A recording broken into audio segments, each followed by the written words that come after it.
terkait peringatan pada bulan Rabiul Awal ini mungkin ada yang ditanyakan.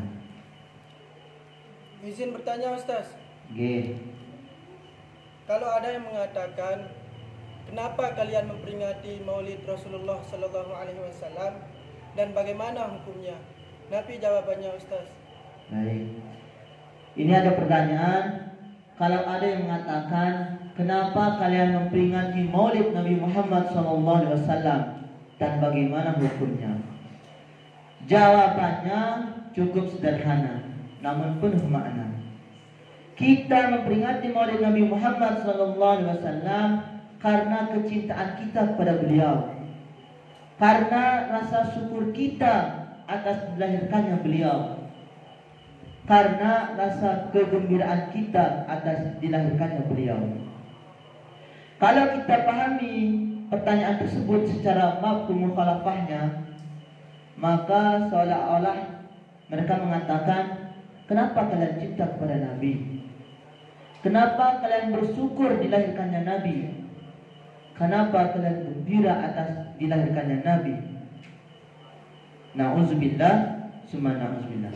Padahal dalam Al-Quran surah Yunus ayat 58 Allah Subhanahu wa taala berfirman, A'udzubillahi minasyaitonirrajim. Bismillahirrahmanirrahim. Qul bifadlillah wa birahmatihi fabidzalika falyafrahu huwa khairum mimma yajma'un. Katakanlah, dengan karunia Allah dan rahmatnya hendaklah dengan demikian itu mereka bergembira. Itu lebih baik daripada apa yang mereka kumpulkan. Dalam tafsir, kata rahmat yang dimaksudkan adalah baginda Nabi Muhammad Sallallahu Alaihi Wasallam. Oleh karena itu, tidak sepantasnya kita menyalahkan orang yang bergembira dengan memperingati Maulid Nabi Muhammad Sallallahu Alaihi Wasallam. Bahkan kita dianjurkan untuk bergembira. Sebagaimana dikisahkan ketika Suwaibah, budak perempuan Abu Lahab, pamannya Nabi, menyampaikan kabar gembira tentang kelahiran Nabi kepada Abu Lahab. Abu Lahab pun langsung memerdekakan Suwaibah karena rasa gembiranya terhadap kelahiran Nabi Muhammad Sallallahu Alaihi Wasallam. Allahumma shalli wa sallim wa barik alaihi. Kemudian pertanyaan yang kedua, apa hukum memperingati Maulid Nabi Muhammad Sallallahu Alaihi Wasallam? Yang pertama, hukum memperingati Maulid Nabi Muhammad Sallallahu Alaihi Wasallam adalah boleh, bahkan sunnah. Kenapa? Karena Rasulullah Sallallahu Alaihi Wasallam sendiri memperingati hari kelahirannya dengan cara berpuasa pada hari Senin. Ketika itu Rasulullah ditanya, "Ya Rasulullah, kenapa engkau bertanya? Ya Rasulullah, kenapa engkau berpuasa pada hari Senin?" Rasulullah menjawab, "Zaka yaumu wulidtu fi wa yaumu bu'istu aw unzila alayya fihi." Pada hari itu aku dilahirkan, pada hari itu aku diutus atau diturunkannya wahyu untukku. Kita tidak membuat ibadah baru, akan tetapi kita mengumpulkan beberapa ibadah yang kita lakukan dalam suatu acara yang disebut dengan peringatan Maulid Nabi Muhammad Sallallahu Alaihi Wasallam. Kalau kita lihat rincian acaranya, yang pertama berkumpul silaturahmi boleh, mendengarkan pembacaan Al-Quran boleh, mendengarkan pengajian kisah-kisah Rasulullah boleh, berdoa bersama boleh, makan bersama boleh. Itu dijadikan satu, maka hukumnya menjadi boleh. Yang teringat suatu cerita, ketika itu ada seorang kakek yang akan berpergian jauh. Dia melakukan perjalanan yang cukup jauh. Cucunya pun memesankan taksi yang akan dia naikinya. Singkat cerita, di dalam perjalanan sopir itu mengatakan, "Kek, mohon izin saya menyalakan radio agar perjalanan kita lebih santai." Kakek itu pun menjawab, "Apakah radio ada di zaman Nabi?" Sopir itu pun terdiam.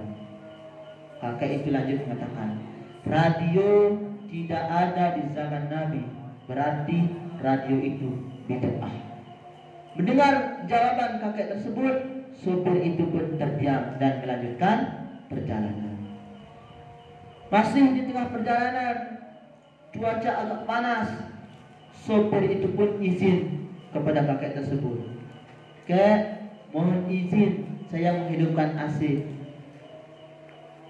Kakek itu menjawab, "Apakah AC ada di zaman Nabi?" Sopir itu pun terdiam. Kakek itu lagi mengatakan, "AC tidak ada di zaman Nabi, berarti AC itu bid'ah." Mendengar jawaban itu, sopir itu pun terdiam dan melanjutkan perjalanan. Terus masih di tengah perjalanan jauh, tiba-tiba sopir ini menerima telepon. Ketika dia menerima telepon, dia ingin mengangkat teleponnya dan izin terlebih dahulu kepada penumpangnya. Mohon izin sebentar kita berhenti karena saya mau mengangkat telepon. Apa jawaban kakek tersebut? Apakah telepon ada di zaman Nabi? Sopir itu pun terdiam. Kakak itu lanjut mengatakan, telepon tidak ada di zaman Nabi, berarti telepon itu bid'ah. Setelah mendengar itu, sopir itu pun merasa kesal. Merasa kesal atas jawaban kakek tersebut. Akhirnya dia tetap berhenti, kemudian pergi ke belakang mobil dan membuka pintu belakang mobil. Setelah membuka, kemudian bertanya kepada kakek tersebut, "Kek, apakah taksi online ada di zaman Nabi?" Kakek itu pun terdiam. Kemudian sopir itu melanjutkan pertanyaannya atau jawabannya. Taksi online tidak ada di zaman Nabi, berarti taksi online itu bid'ah.